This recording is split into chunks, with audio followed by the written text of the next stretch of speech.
Hey everybody, welcome to the show. Around the Nation right here, Jeff Waldorf with you. Got a great show today on this, what will be the last show of 2018. So, wrapping up the year, 2018. Real quick, what do I think of the year? 2018 was a goddamn turd. That's what I think of the year. So I'm not going to have some big goodbye, going away of, or whatever recap of 2018. I'm just going to say it was a turd and move on. How progressive of me, I would like to progress to next year already. So let's do that. So anyway, last show of the year, we have some interesting stuff. First of all, we got a great show for you. We're going to talk about the suggestion from the Trump administration on what you should do if you're a furloughed worker who needs to pay rent. Oh, you're going to love that story. Then we have Trump's new demands on the wall. We also have an EPA rule change that will allow more toxic pollution. Yay, great. Then we have, we've got the Beto O'Rourke story you're not going to want to miss. So, yes, I'm finally getting around to talking about Beto O'Rourke. If you're not familiar what's been going on Twitter regarding this is going to be a fascinating story and probably a good I told you so from the audience. But hey, great. Sure, we can do that. So, all that, like I said, we got great stories. We got some deep dives here going into policy and stuff. But we'll start out with a little bit of fun with Donald Trump, as usual. But before I do that, I do have a couple of announcements. For one, we're starting a fundraiser. I know, right? Seems like we're always running some sort of way to raise money. But I am looking into raising money for a camera that I can use to basically go out and film rallies for you guys that happen in my area. So political rallies, we've got the primary that's coming up. We have a general election 2020 that's coming up. So I'm fundraising to try to get a professional style camera that I can also hopefully use to film the show on. So you guys get high quality video and audio from some of these rallies as well as through the show. So that's what we're trying to do. You can go to our GoFundMe and donate. We're trying to raise $1,500 for a professional camera. That's on the cheap side. So I'm trying to aim kind of low, but to try to get a decent enough camera that will allow me to do, like I said, high quality audio and video from some of these political rallies.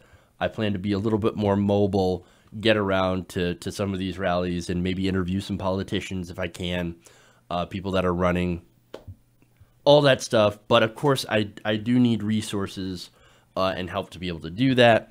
So we have a GoFundMe, as I said. It is at TYT Nation Camera. So GoFundMe.com, TYT Nation Camera.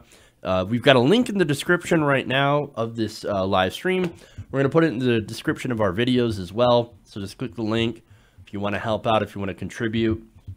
And of course, I'll give shout outs to everybody who helps us reach that goal. We want to definitely get to $1,500, and so we can go and do this, right?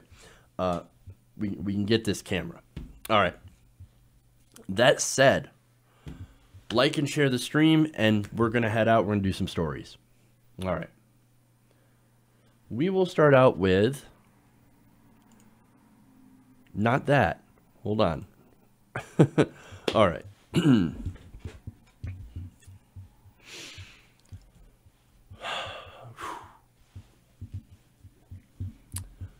With the shutdown now on track to last into the new year, the Trump administration is now giving out some advice to some of its furloughed workers.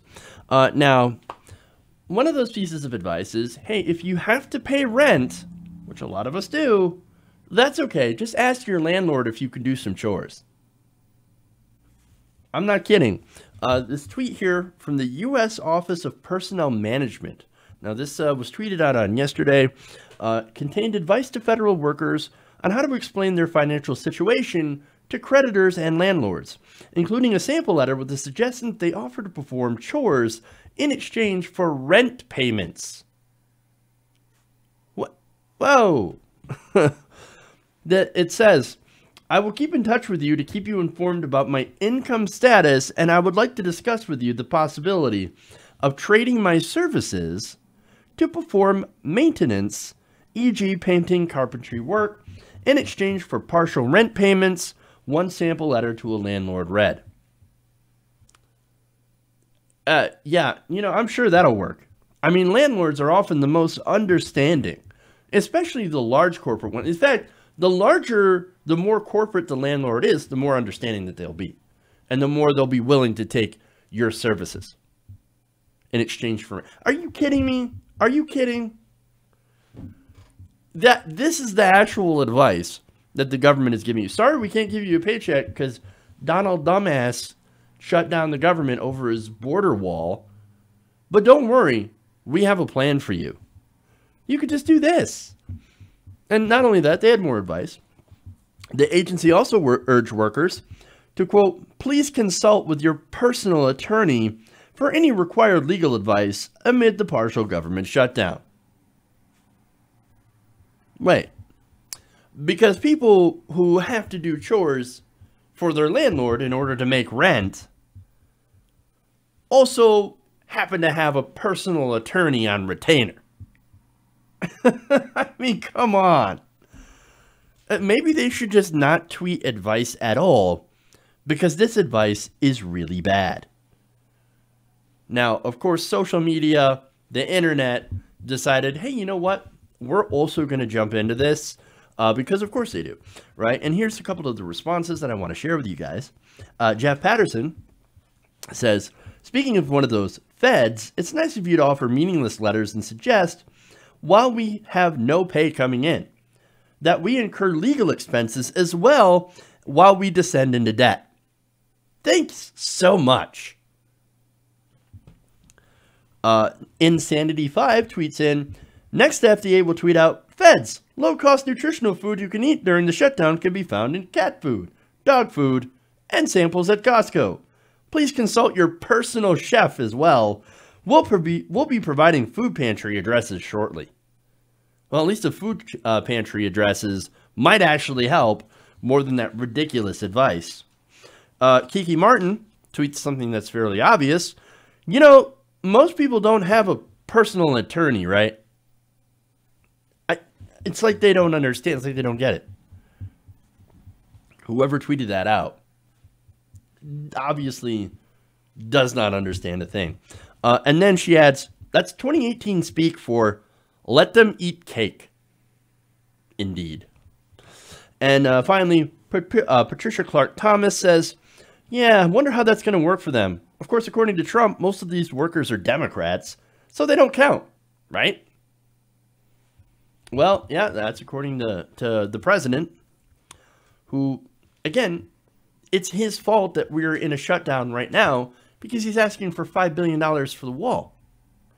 And, I have an idea. How about Donald Trump stop this pointless shutdown and open the government? Look, it's fairly clear from the polling, taxpayers don't want that wall. It's not a priority for people.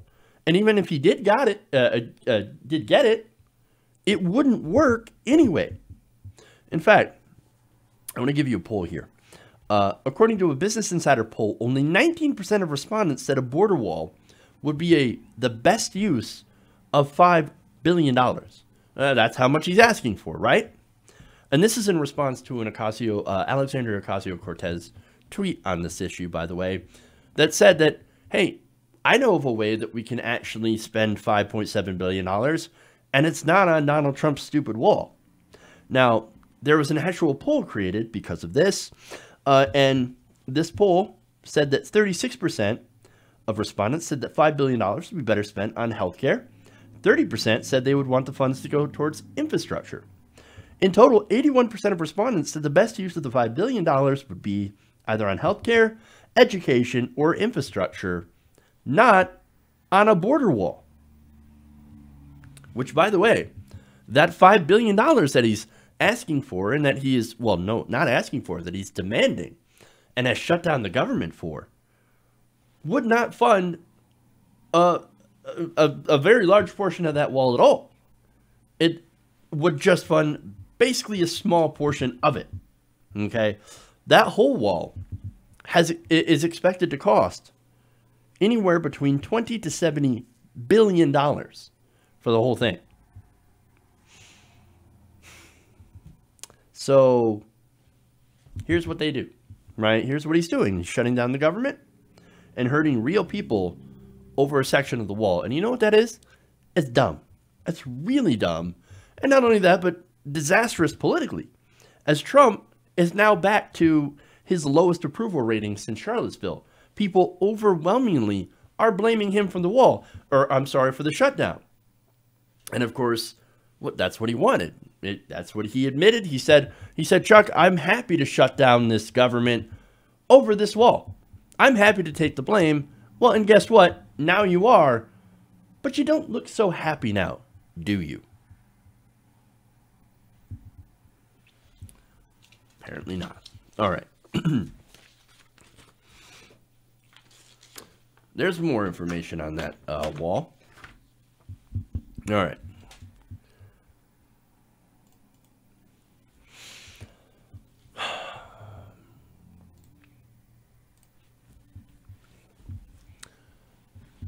Now, earlier this morning, the president decided to tweet or go on a tweet storm about the wall.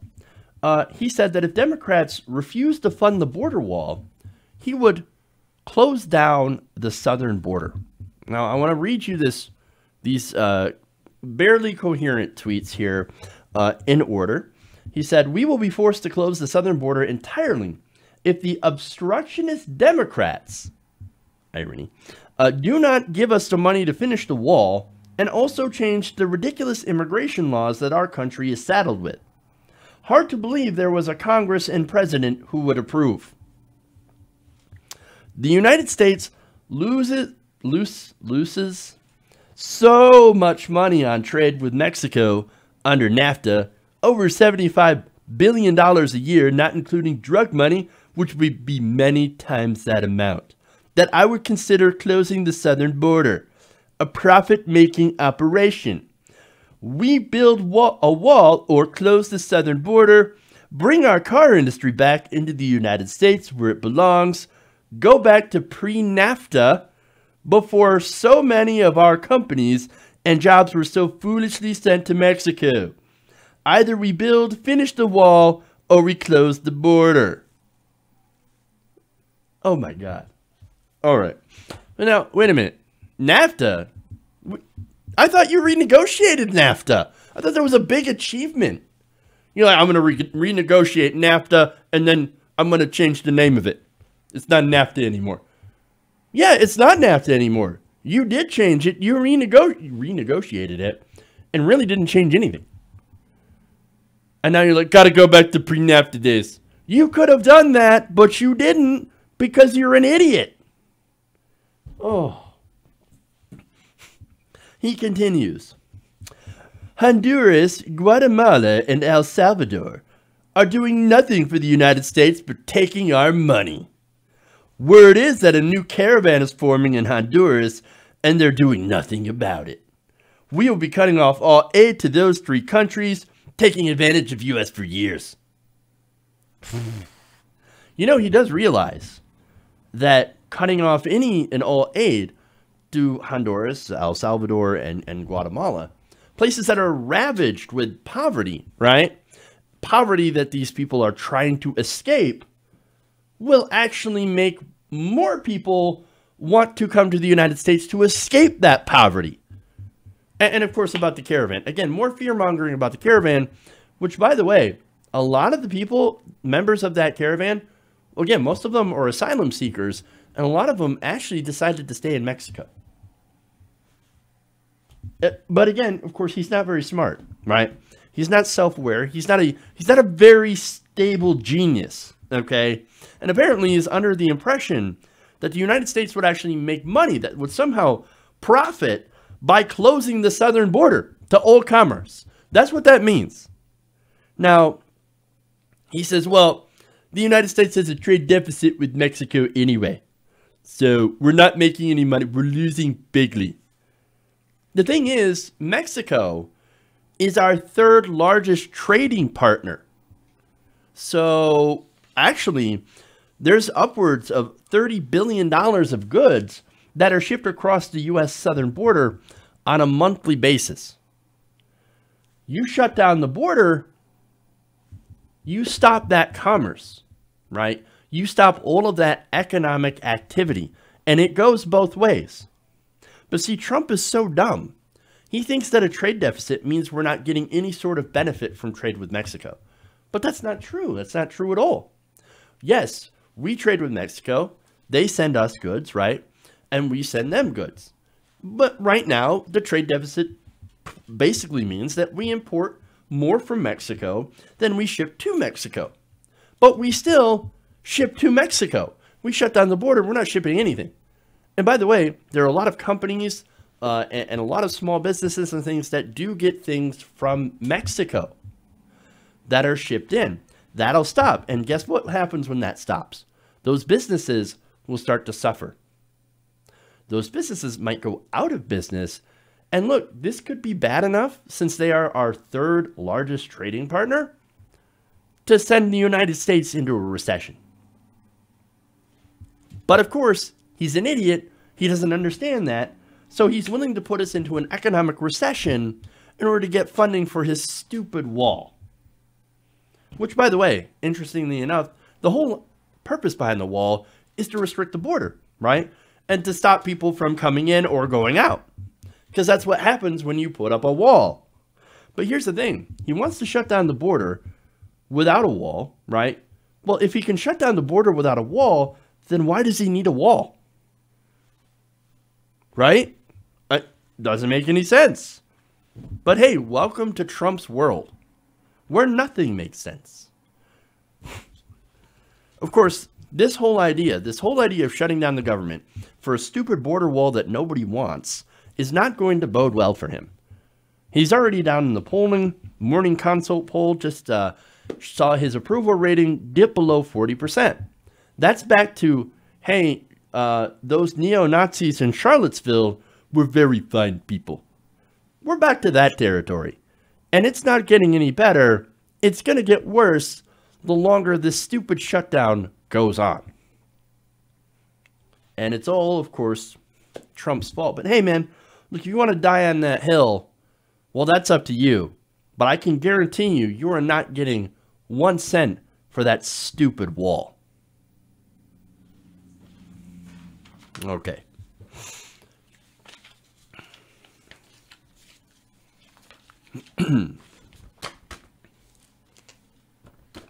Moving on.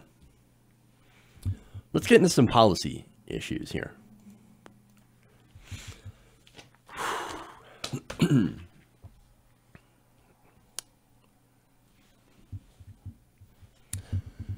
the New York Times is reporting that the Trump administration has announced a plan designed to make it easier for coal-fired power plants to release more mercury and other pollutants into the atmosphere.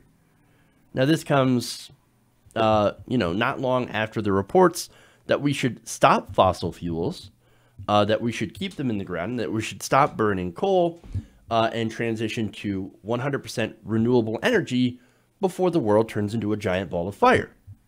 But of course, we're not going to go in that direction, at least under the Trump administration. But this rule specifically, as I said, deals with mercury and other smaller pollutants. Now, it turns out during the Obama administration, President Obama had put some limits on mercury. Now, apparently, they were the first federal standards to restrict some of the most hazardous pollutants emitted by coal plants, and were considered one of President Obama's signature environmental achievements. Which, of course, if you're President Trump, you look at that and rage, and then say, I'm going to get rid of it. Anything that the black guy does, I have to undo. And that's exactly what they're doing. Now, since this was put into place in 2011, scientists had said that mercury pollution from power plants had declined more than 80% nationwide. So that's actually a really good thing, having less mercury in the air. But the Republicans look at it, and Trump looks at it and says, no, we must have more mercury. The mercury levels are just too low. They're very sad. We need to get more mercury in the air. We need to do it now. And so that's what they're doing. Now, the thing about this is they're not necessarily repealing the regulation, right? Now, it's known as the Mercury and Air Toxic Standards. It's not a repeal of that, but it would lay the groundwork for doing so by weakening a key justification for the measure. Now, that justification, of course, I will get into a little bit later. But first, let's go to the impact, right? So now, what it would do is it would immediately weaken the ability of the EPA to impose new regulations in the future by adjusting the way the agency measures the benefits of curbing pollutants. And what I mean by that is that in their determination of the cost-benefit analysis, they're going to give a lot less weight to potential health gains and really only look at economic losses versus economic gains. Now, in announcing the proposed rule, the Environmental Protection Agency said in a statement that the cost of cutting mercury from power plants dwarfs the monetary benefits. So what they're saying is, it just costs too much to get rid of this mercury in the air. I don't care. We don't care about health effects. That's not a big factor in our decision. What's a big factor is money. How much money these people that own these coal-fired power plants are going to save without this regulation. It's so costly, right? So now, here's the thing. What benefit is there other than rich people saving a few dollars? Well, there is no benefit. The only benefit is to rich people. It's not going to lower your bills. It's not going to do anything other than, of course, get more mercury into the atmosphere, which, of course, will end up leading to negative health impacts. Now, speaking of the coal barons who will benefit from this, the New York Times mentions that reworking the mercury rule, which the EPA considers the priciest clean air regulation ever put forth in terms of annual cost to industry, would represent a victory for the coal industry. And in particular, Robert E. Murray, head of Murray Energy. Now, interestingly enough, right? So now we have Andrew Wheeler in charge of the EPA. So turns out Andrew Wheeler knows Robert Murray. In fact, he worked for Robert Murray as a lobbyist. Now, Mr. Murray, the chief executive of Murray Energy, personally requested the rollback of the mercury rule soon after Mr. Trump took office. And now Wheeler, now in the position of leading the EPA, since Scott Pruitt is gone, said, yes, sir, I will remove it at once. And so they're not necessarily removing it, but they are changing the way it works in order to get rid of it in the future. So now, the whole idea of having Wheeler, who is a former coal lobbyist, be in charge of the EPA that regulates things like coal emissions, is deeply problematic. But anyone can look at this and see that this is textbook corruption. Oh, here you have a coal lobbyist now kowtowing to a rule that a coal baron specifically asked for as soon as the administration got into power. Gee, what a coincidence. No, not a coincidence at all. But here's what's interesting about this, right? You know who doesn't like this rollback? Utility companies. Now, you would think utility companies would be all in favor of this, right? No, it turns out that since 2011, they already spent the money to upgrade their system. In fact, they spent about $18 billion installing clean air technology since the rule was imposed. And they're now saying, yeah, well, we already spent that money. What's the point of rolling back this rule? I mean, we fought against it during the Obama administration, but now we already have the stuff installed. What's the point? And they have urged the Trump administration to leave the measure in place to basically leave it alone.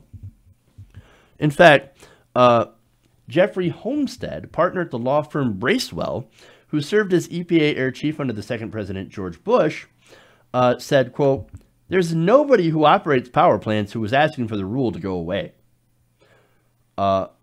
He also said that the agency managed to walk a very fine line by revising the justification for the rule while leaving pollution protections in place. But that line, of course, is meant to be violated later on when people aren't paying attention. Now, the original rule required power plants to reduce emissions of mercury and other toxic pollutants by more than 90% over 5 years. That was the original rule. And now, like I said, they're going to be able to roll that back piece by piece. Now, there's a reason for this rule, by the way, and it's not just because, oh, liberals hate industry. We have a war on coal. No. Here's the thing. This pollution, this mercury is classified as a neurotoxin that can damage the brain and nervous system in especially young children. Now, that leads, of course, to lower IQ and impaired motor skills. Now, do you guys want that in the air you breathe? I don't. And we all breathe the same air. It's not like air is, sequestered in one spot and you only breathe air over there. No, it's all our air. And I don't want mercury in all of our air.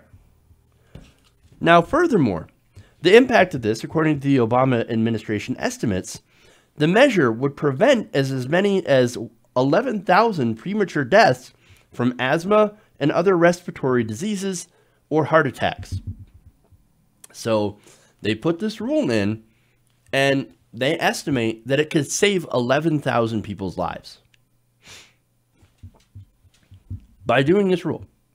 Okay, and the rule is already in place now, so there's actually no reason to get rid of it. But Robert Murray says, no, I want to get rid of it because I hate any and all coal regulation. So you're going to do it because you were my lobbyist. I paid you. And I will probably pay you again as soon as you get out of office.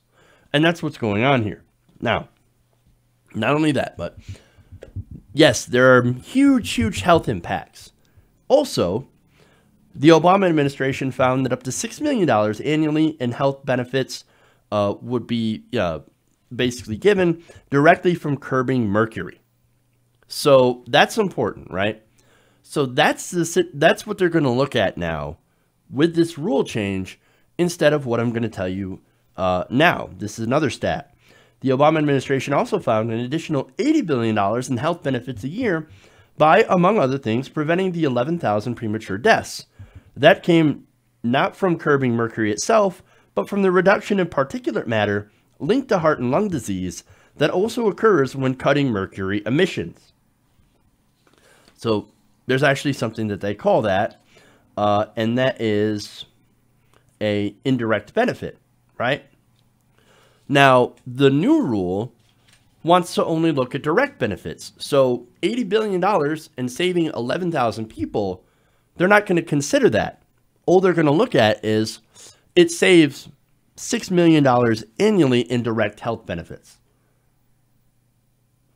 They can now contrast that with the upcoming cost that it costs industry and make a decision based on that. And of course, what they're going to find out when they do that is, look how much it costs in industry versus how much it saves. Oh, so inefficient. We're going to have to get rid of this regulation. And look, they made this decision. They made this plan, by the way, by basically trying to make the argument that you can't really accurately quantify health benefits. Now, again, the Trump administration says, we don't care about health benefits, so we're not even going to try to want to quantify them or add this in. We want to separate them. The new proposal would consider only benefits that can directly be translated into dollars and cents. They said the proposed rule recognizes that difficult to quantify benefits exist, but said the administrator has concluded that the identification of these benefits is not sufficient in light of the gross imbalance of monetized costs. Business groups also say that the rule should only count only the direct benefits of curbing the main pollutant in question and not what are termed to be co-benefits when considering the economic impact of a regulation. So it's not just this regulation, it's also other regulations as well. And that's how it bleeds into these other regulations and actually makes it much more difficult to pass regulations, making sure that our environment is protected. And not only environment, but also health. So that's how they're trying to do it. So how is that for a science-based approach? Hey, man, we know that this thing has many co-benefits, but we're only going to count the one main benefit so that we can look at it and get in and basically say that it costs too much for that specific benefit. And you know why they're doing it. Look, people that want something to be calculated in a way that show the cost outweighing health benefits want to do it this way. And it gets worse. With that legal justification for the regulation weakened, experts say the rule could more easily be overturned if challenged in court and could, as I said, make it more difficult for future regulations. And that's the point. Why don't we just admit it? Republicans want to poison your kids. That's it. They want to poison your kids so that they can save a few bucks. That's the whole effect of this rule change. Let's poison your kids with mercury. Let's make sure that it's more likely for you to get asthma or have heart attacks or strokes or other medical related problems related to pollution, these toxic substances. And they want to do that, poison you, poison your family, poison your children, poison your community, your dirty your water, your air, all so that they can make an extra dollar. And by them, I mean, of course, the coal barons and people who profit off of pollution. And not just them, but the people who work as their lobbyists. And of course, in this case, you've got coal company, barons that have their lobbyists that literally run the EPA. This is happening at a time where we need bold action and a Green New Deal.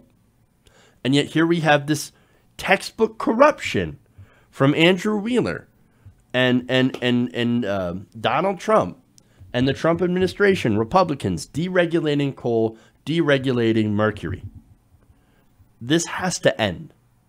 We need bold action. We've got to get these guys out of office.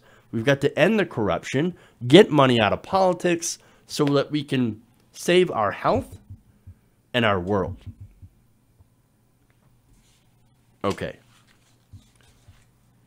I'm going to take a break. We'll come back. We have the CNBC budget that I've been wanting to do, plus Beto. So we'll be right back. Please leave your super chats if you haven't already. And like and share the stream. We'll be back with more show around the nation.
All right, welcome back, Around the Nation, right here, Jeff Waldorf with you. Let me read a super chat here once I get to it. Sarge Check says, Happy New Year. Looking forward to more TYT Nation in 2019. Thank you. Well, thank you, Sarge. I appreciate that. Looking forward to doing more shows and actually getting into the primary season. Yeah. So on that, we have a fundraiser going to raise money to buy new equipment. Specifically a brand new high quality professional camera for TYT Nation, so I can cover those primaries. You can go to our GoFundMe here, gofundme.com/TYT Nation camera. So I don't have any donations on that yet, guys. So if you can go there and help out with that campaign, we can start 2019 off with a nice piece of equipment, so that I can do lots of work on. So go there, help out with that campaign. But thank you for the super chat. And let me post a link here in the chat for you guys. All right, and boom. All right, so you can go there. Oh, that's managed. Sorry. Oops. Hold on. Wrong link. Let me link that in correctly this time. Okay, and that should be the right one. Okay. So go there, help out with that campaign, and of course I will give you guys shout outs for helping with that. So all right, anyway, let's go into the budget, and then, like I said, Beto O'Rourke. All right. Oh, okay. Nope, that's not the right one. Here we go. All right. Now, CNBC is being ridiculed after posting a suggested budget for a 25-year-old based on a person that makes $100,000 a year. So now I'm going to have to break this down and show you why it's absolutely ridiculous. Now, they use the example of a Boston resident and test prep instructor named Trevor Kleen. Now, Trevor Kleen is not your average 25-year-old.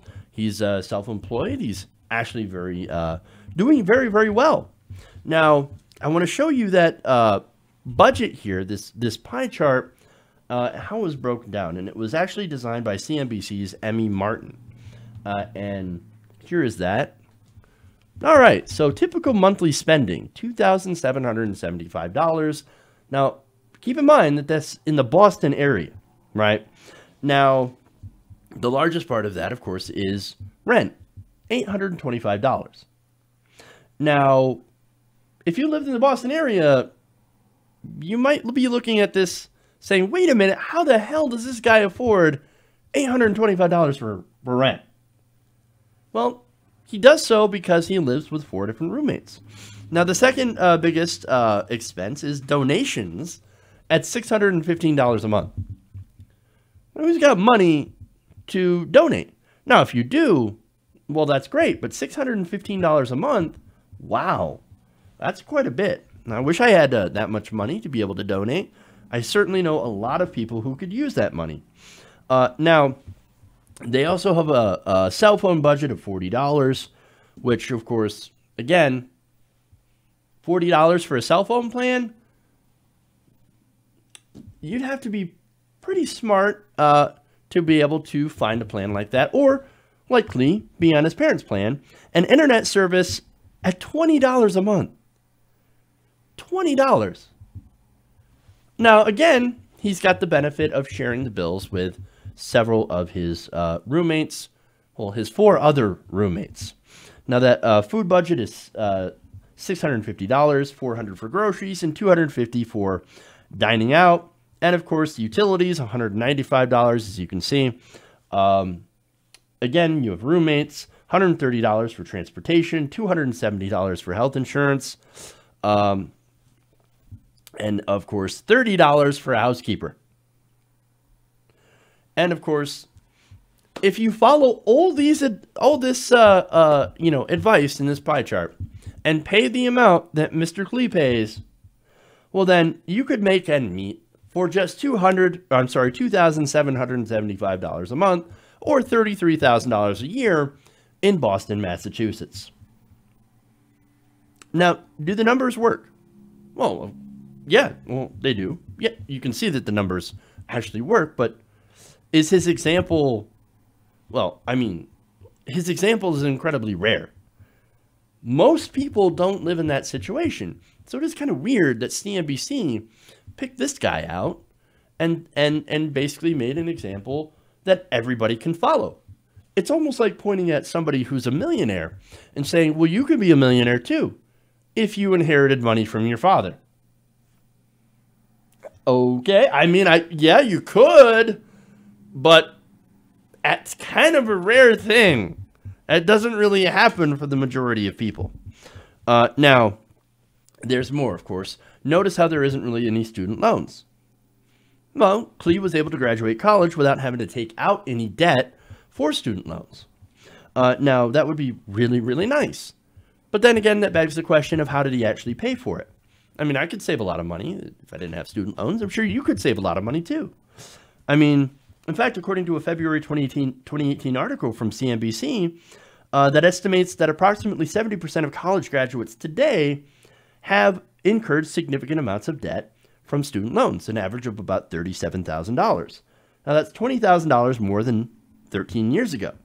And according to data from the College Board, published in-state tuition fees and at four public four-year institutions for the 2015 and 2016 academic year came out to an average of $9,410 or $37,640 over the next 4-year period.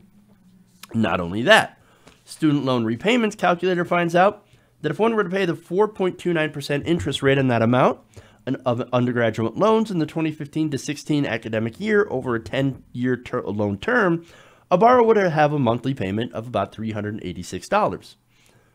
But we don't see any of that in Trevor's breakdown. Well, as far as he's concerned, well, lucky. Maybe he had his parents pay for college. Maybe he paid for it himself with his $100,000 a year. Great. But it turns out most people aren't actually that lucky. Again, $40 phone bill, staying on your parents' plan must be nice. $20 internet must be nice. $30 house cleaner. I would love to see who would get paid $30 a month to clean the house. Look, that's got to be at least $30 per person. But nonetheless, that's still, for a month, 3 times 5, $150 a month for house cleaning services. I don't know about that, right? And of course, rent, $825 in Boston. No. Studio apartments in Cambridge, Massachusetts, where he lives, go between $1,400 and $2,000 a month, respectively. That is for a studio. I guess it's understandable why he lives with 5 or 4 other roommates. So, look, if you're lucky enough to be in that situation, to have that many roommates, great, wonderful for you. But again, for most people, for a lot of people, that living situation is just not a good example of being able to live. Look, in most places, most people don't make $100,000 a year. Fact, right? He does. Again, he works from home. He's a test prep guy, has his own company. And that's great for him. He's very successful at what he does. No hate towards him at all. But he's just a bad example. Most people end up working for minimum wage, federal minimum wage of $7.25 an hour or $9 an hour or $10 an hour. And on minimum wage, it's been proven that you can't really live on a minimum wage. It just can't be done. You can't afford a home by yourself making minimum wage. And so, look, most people, according to Smart Asset, the average annual take-home pay for Americans aged 25 to 34 is about $39,416 a year. it would be, it's estimated that the average person would need a total of $48,000 in pre-tax income to live in the Boston area alone. So there's your numbers. That's why the budget doesn't work. Now, social media, of course, had some time to respond here. I want to read a couple of those. User Action Cookbook called it a budget breakdown of a baby boomer in 1972 who now thinks millennials complain too much. Love it. Facial Merkin says, car insurance and car payment, out-of-pocket, medical and dental costs, student loans, personal spending like haircuts, clothing, and internet. Where's the 25-year-old making $100K? Donating $615. Is that a thing? Or, I'm sorry, is that tithing? $825 in rent. Do they live at home and throw mom $30 for housekeeping? Brian Latimer says, the $600 plus in donations bit kills me. Kelly Carrion says, who has extra money for donations? Sorry I'm yelling, but I can't. Lisa Tazi says, the rent in Imaginary City Place is very reasonable. And that's the last one that I have. But here's the thing. The person who came up with this idea, who profiled this person, is out of touch. I don't think they understand that most people don't live that way. They don't understand how people outside of their group, their bubble, actually live. And I don't think Emmy Martin, who created this graph, is a bad person. I don't think Trevor Klee is a bad person. No. I don't know who they are. But I do know that they're kind of out of touch. At least, or maybe she's not out of touch. Maybe she's just like, you want me to make this graph? I'll make this graph. But I really don't agree with it. And that's fine. She'd just be doing her job, right? The thing is, the people who came up with this idea, CNBC, they don't know people. They don't know people like us. People who don't make $100,000 a year. People who have student loans that they can't afford. Past medical bills, or no health insurance, or no retirement.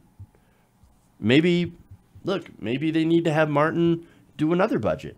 You know, for the average American trying to get by on $9 an hour with 2 kids. That might be a lot more reasonable. That might actually be a lot more helpful to many more people in the country, and might actually point out something very important, and that is how the reality of how most people in America actually live. Just an idea. Okay. So let's go to Beto.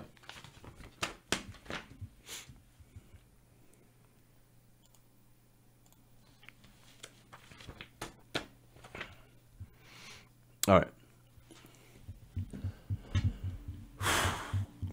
So recently, Beto O'Rourke has been in the news.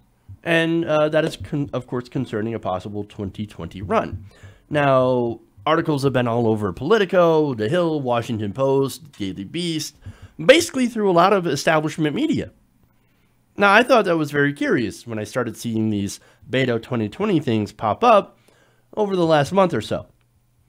Now, look, the reason that I say that is that, look, during the primary fight with Ted Cruz, and I'm sorry, not the primary fight, during the primary fight with a progressive challenger, not a lot of people were paying attention.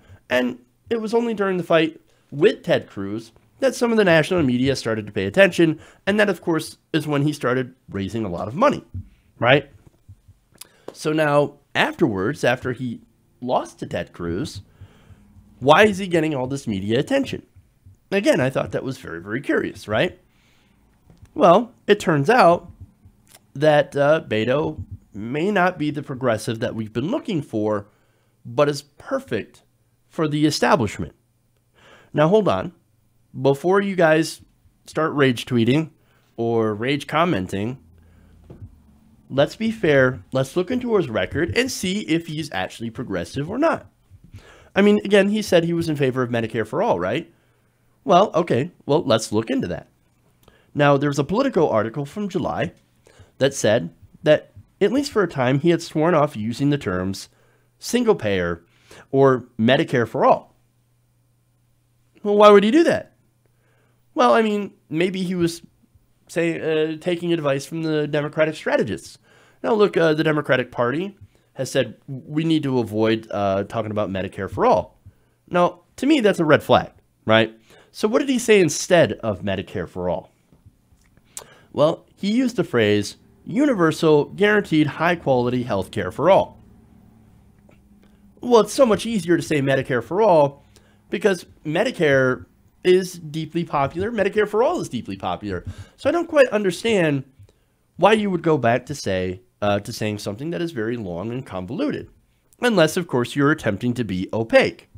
Now, his campaign website is about as clear as that before, stating that he aims for achieving universal health care coverage, whether it be through a single-payer system, a dual system, or otherwise. Oh. So, again, it's a little vague, but at least they mention a single-payer system. So, again, not very clear, but it does at least say it. But to me, it seems like they're saying it. Maybe we'll look at single payer if there aren't any other options. Now, believe me, the donors will make sure there are other options for them to look at. So that's my take on that. But okay, look, let's go further, right? So what about climate policy?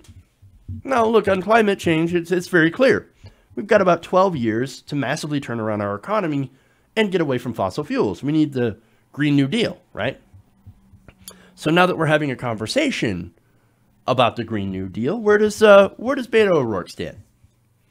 Well, it's been reported that he has called the decision between oil and gas and renewable energy sources a, quote, false choice, and proposes on his campaign website mainly to rejoin the Paris Climate Accord, empower the Environmental Protection Agency, and enact energy reform.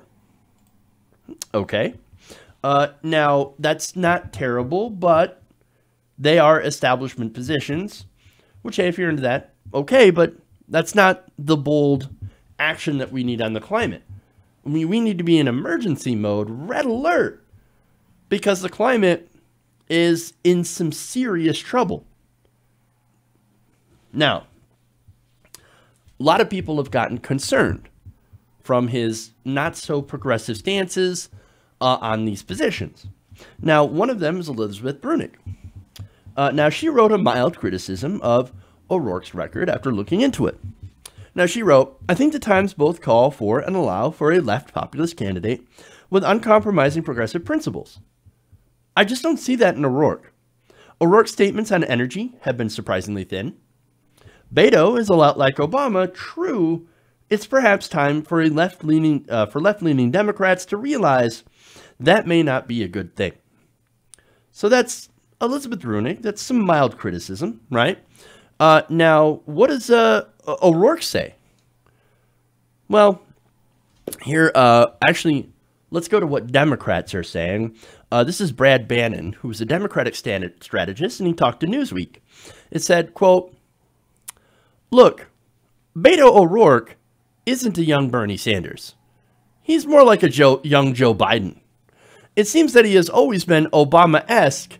I don't think he's ever represented himself to be a progressive in the Bernie Sanders mode. Not only that, but Bannon also says he sort of sees himself as a charismatic Bobby Kennedy type. He's never going to be the hero of the Sanders party. Well, I mean, there it is. There's your Democratic strategist explaining who Beto is, right? And Beto himself has said, I wouldn't go with labels. I mean, progressive, I don't really like to go with labels, guys. I'm a no labels kind of guy. Which, of course, you guys know, no labels is one of those centrist Democrat groups. Wonderful. Now, again, that's Bannon. Let's go back to Bruenig. Now, her mild criticism ended up lighting Twitter on fire. But first, let's go to his voting record before I get into that. Now, Zed Jalani of The Intercept wrote a recent article about his record, and it said, while the Democratic base is coalescing around single-payer healthcare and free college, O'Rourke sponsored neither House bill during his time in Congress. He never joined the Congressional Progressive Caucus. He has been, however, a member of the New Democratic Caucus, the group organized to carry on the ideals of Clintonite policies. Uh-oh. Well, that's another red flag. But wait a minute. Well, he's in Texas, right? Texas is conservative. So he's got to represent his constituents, right?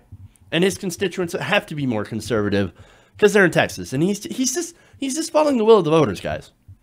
Like, don't go after him. Don't attack him like that. Well, now hold on. He's in the 16th congressional district, centered in El Paso. That is apparently among the more liberal in the country. So saying that he's just doing this to represent his constituents is not a convincing argument. Gelati also noted that while O'Rourke steadily avoided left-wing legislation, he went above and beyond to ally himself to the corporate wing of the Democratic Party. And a couple of examples are fast-tracking TPP and voting to deregulate the banks by chipping away at Dodd-Frank. And according to an article in Jacobin, his years in the House have given him one of the better U.S. Chamber of Commerce voting scores among Democrats.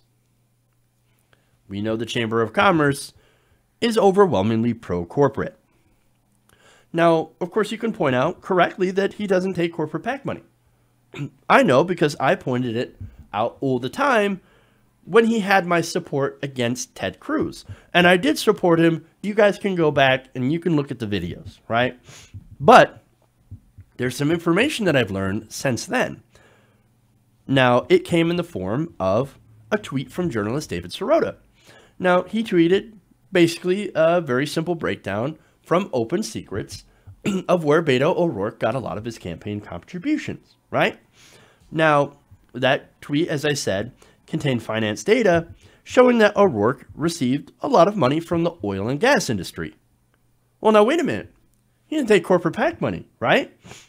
Well, it turns out that he had the second highest total of donations linked to the oil and gas industry in Texas. Now, again, is it from PACs? Well, here's the thing. Again, I said it was not from PACs. He's not taking actual PAC money, right? But you could also argue that, look, those people work in oil and gas.